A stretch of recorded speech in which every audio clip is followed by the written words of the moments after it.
It's 86% humidity, 18 Celsius, around 66 Fahrenheit, high humidity. So what have I done today? I took out all the tropicals not because of the temperature, but because of the rain that's coming, guys. We are getting a deluge at any minute. The only plant I didn't take out of the greenhouse was this guy here. Do you guys recognize the leaves? I only got it from Daly's, 10 days ago? And it's already got yellow leaves. Unbelievable. Not a good sign. So this guy here, even though so many people have success with it in hot climates, seems to be very sensitive to my climate. I'm speaking of the moringa, right? Drumstick tree, or horseradish tree, or tree of life. Wow, so many names. So he doesn't like too much water. I don't know how that can be when he flourishes in the wet tropics of southern India, northern Australia, and southern Florida, where they get non-stop floods. So I guess I'll have to find out the hard way, won't I? As I said, temperature around 18, almost 19 Celsius. So everyone else is gone. Everyone else is out of here.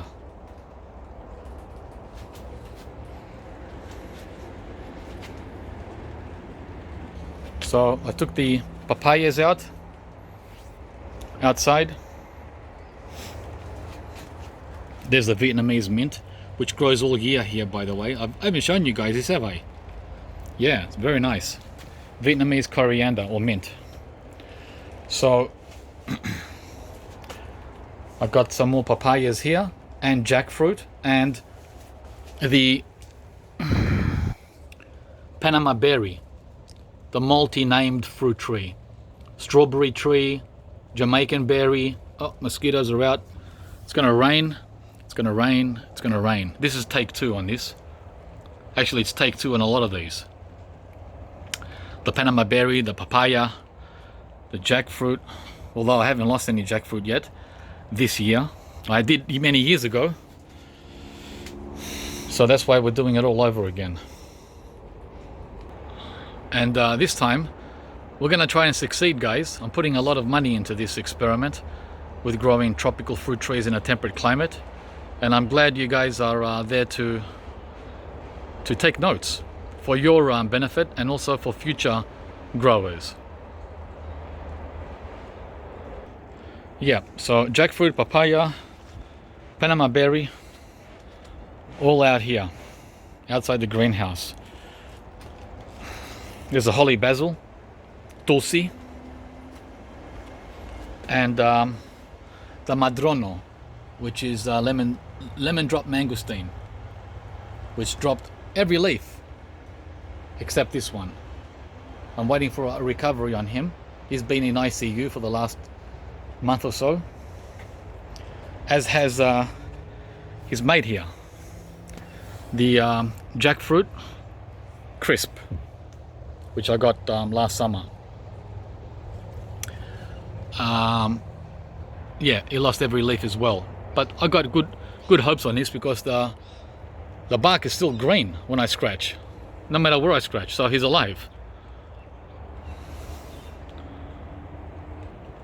So over here, these are the most sensitive tropicals I have.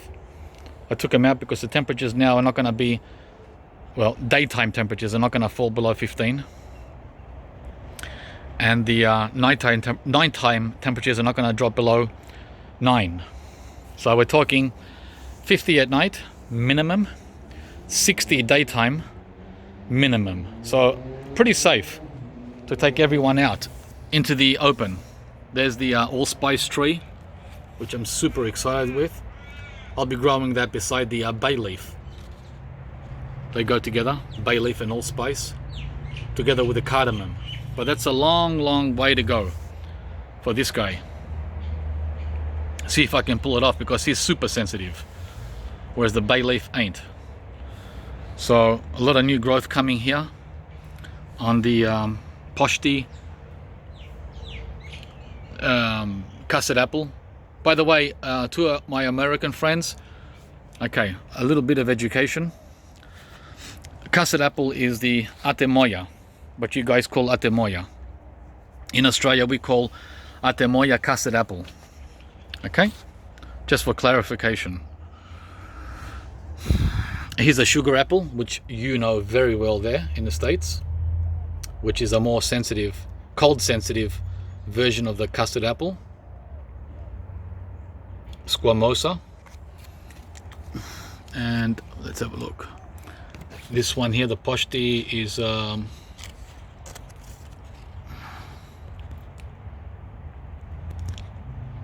Roderuna. Slightly different, but all the same umbrella. And then we have Sapodilla seedling, miracle fruit tree or miracle berry, another jackfruit seedling which belongs up near the greenhouse where I have the other three. I got 4 of these a couple of weeks ago. The peanut butter fruit tree, which dropped all its leaves and coming back. This is year 3 for this guy. I think the pot is too big. I should have put him in a smaller pot. I had him out all winter. He wasn't in the greenhouse. So because there's a lot of soil, it's very wet. But he'll come through as this new growth is telling us, right?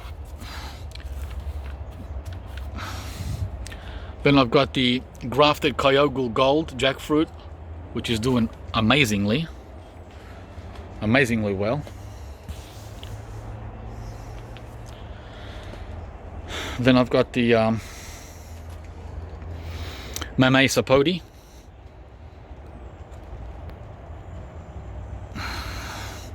which is very sensitive to cold, but we're pretty good to go now.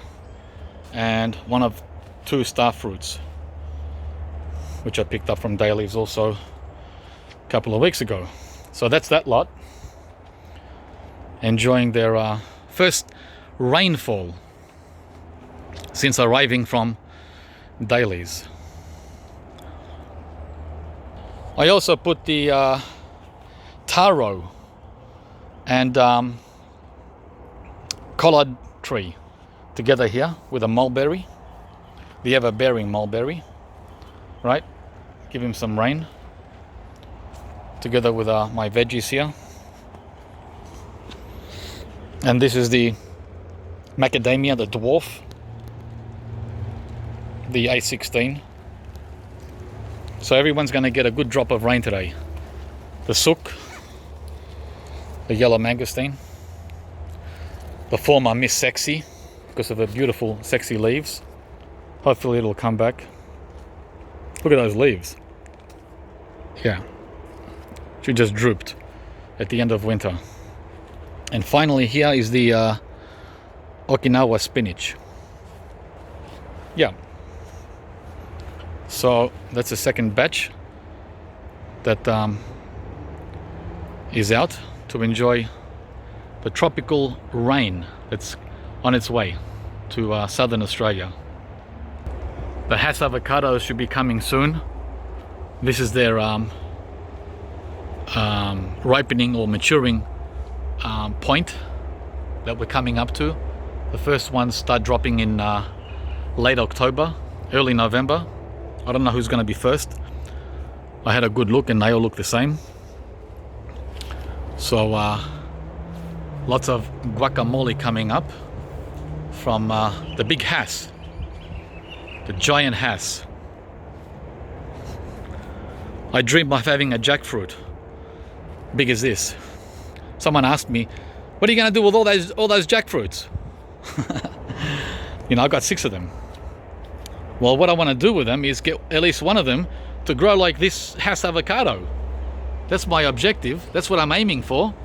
And if I lose 5 and one makes it, so be it. I'm gonna try, guys.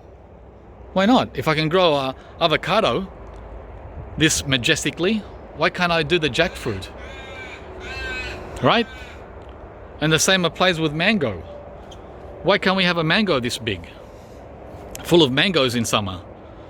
We can, but it takes a lot of patience, determination, passion, and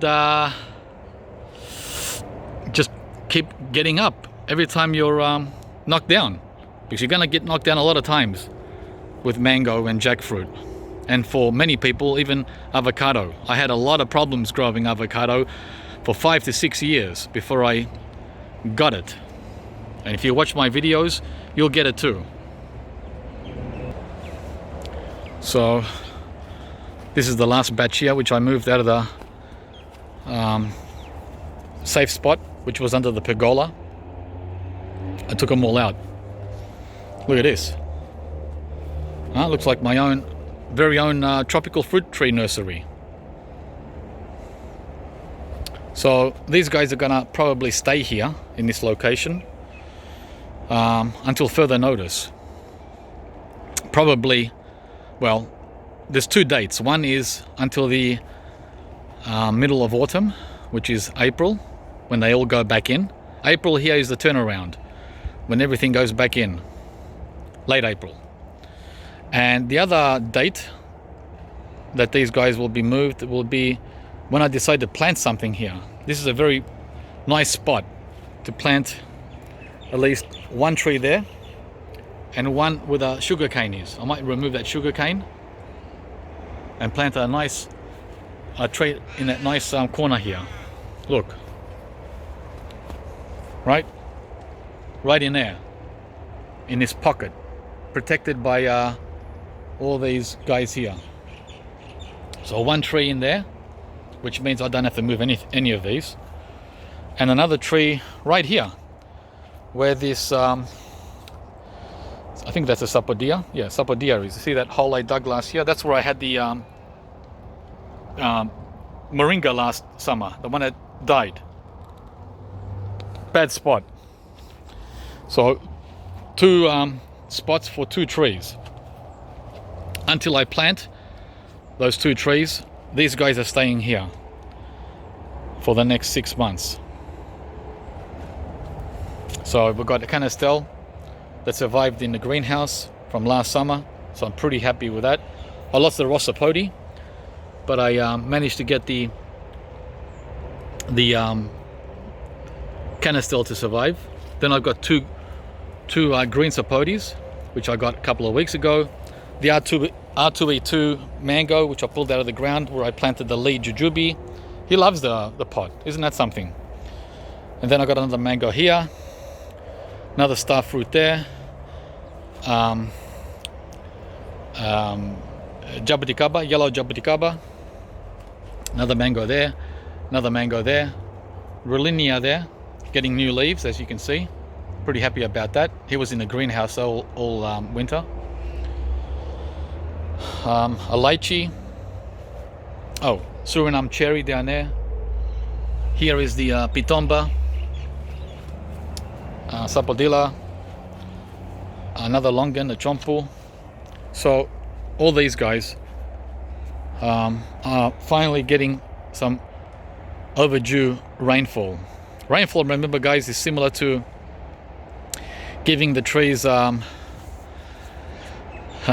tonic, like sea salt. There's a lot of nutrients and minerals in rainfall, which is not in tap water. Tap water is actually the opposite. It's full of chlorine and fluoride and all other kinds of nasty metals.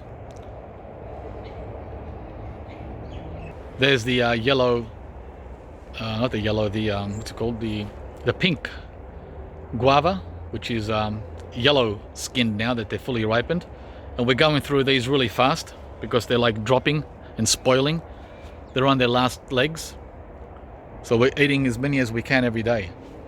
And this net helped a lot. Wow. I've only lost one fruit compared to a dozen every day without the net. What a champion. 4 days after flooding the lamb Hass avocado, it's still standing, it's still perky, it's still happy. And boy, what a sigh of relief from me, right? I'm gonna get a timer. Thanks for the reminder there, my friend here in Melbourne. He said, why don't you get a timer? Yeah, that'll help. I used to have timers, but they all broke. After 12 months, they break. Really cheaply made, right? And that'll do the trick. Because when your mind is scattered with other things, you forget. Here's the lychee, which I got, when did I get this now? A year ago. See, my mind's too many things going on. I got him about a year ago. He's doing great. He's growing slowly but nicely. A lot of new growth from last summer. That's turning dark green now. So very happy with the lychee or litchi. So we've got guava, lychee, avocado. See that? And back there, the mango teasing me. Huh? Teasing me. See those beautiful burgundy leaves on the mango? Major challenge to grow here outdoors in ground. So most people just grow mango in pots. And then next to it, of course, is the jaboticaba, which is getting a lot of new growth. New growth, new growth, new growth. Spectacular color. Beautiful, beautiful. And those flowers I showed you last week, all those flower buds, they're starting to open, but not very heavy. Just a couple opened here. Don't forget to go to my Instagram, where I post updates, which you won't see here on YouTube. There's another one down there that's opened. Another one there that's opened. Another one here that's opened. The flowers. Not much, but at least something's going on with the jabbo.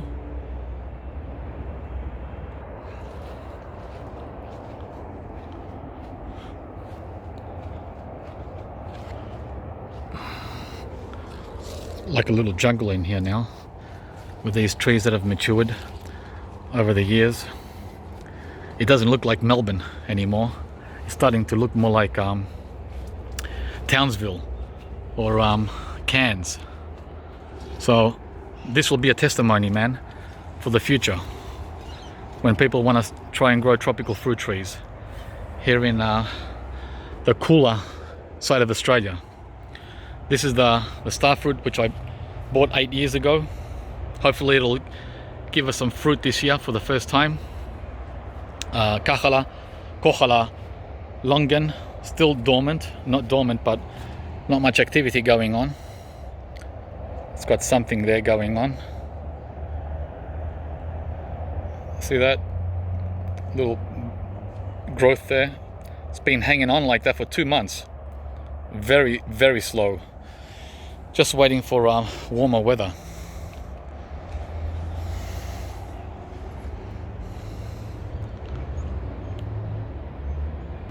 So it's going to be another 20-minute video, guys, because I know some of you love that, as do I. I love the long videos. So waiting on the Picatin to drop its first and only avocado. Where is it? There it is. That should be coming off soon, and hopefully we'll get hundreds in the next season. And that's about it. I've got to take the leaves off this cherry moya, like I did with the Paxton Prolific. It's a big job, a lot of leaves. It's like 8 feet tall. And then I got the Fuerte avocado here, flowering for the first time. Alright guys, hope you enjoyed this update on the tropical fruit trees that I took out from the greenhouse permanently. And we'll see you from the next video. Hope you enjoyed.